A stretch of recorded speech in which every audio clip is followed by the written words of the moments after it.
Corona మహమ్మారి బారి నుంచి ఇటీవలే దేశం కాస్త కోలుకుంది. కానీ అంతలోనే తాజాగా ఇండియాను మరో 2 ప్రాణాంతక వైరస్లు వణికిస్తున్నాయి.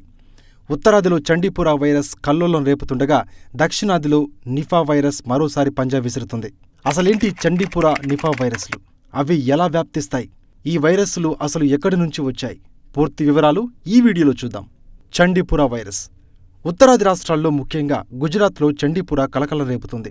ఈ వైరస్ బారిన పడి ఆ రాష్ట్రంలో ఇప్పటికే 30 మందికి పైగా చనిపోగా సుమారు 100 మంది వరకు ఈ వైరస్ బారిన పడ్డారు. గుజరాత్తో పాటు మధ్యప్రదేశ్, రాజస్థాన్ రాష్ట్రాల్లో ఈ వైరస్కి సంబంధించిన కేసులు వెలుగులోకి వస్తున్నాయి. అసలేంటి చండీపుర వైరస్?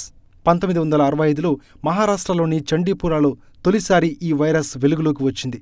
దీంతో ఈ వైరస్కు చండీపుర అనే పేరు వచ్చింది.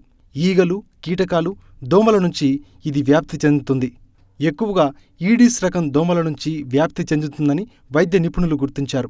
2003-4లో మధ్య భారతంలో విజృంభించిన ఈ వైరస్ మహారాష్ట్ర, గుజరాత్, ఆంధ్రప్రదేశ్లో 322 మంది పిల్లలను బలి తీసుకుంది. ఇక ఈ వ్యాధి లక్షణాలను చూస్తే వైరస్ సోకిన వాళ్లలో జ్వరం, విరేచనాలు ఉంటాయి.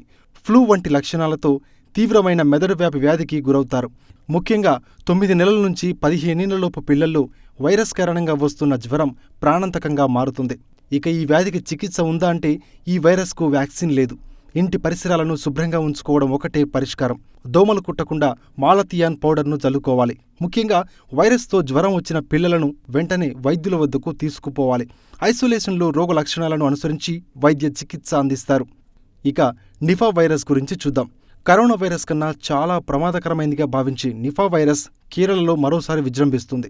ఇప్పటికే ఈ వైరస్ బారిన పడి ఓ బాలుడు మరణించగా మరికొందరిలో లక్షణాలను గుర్తించారు.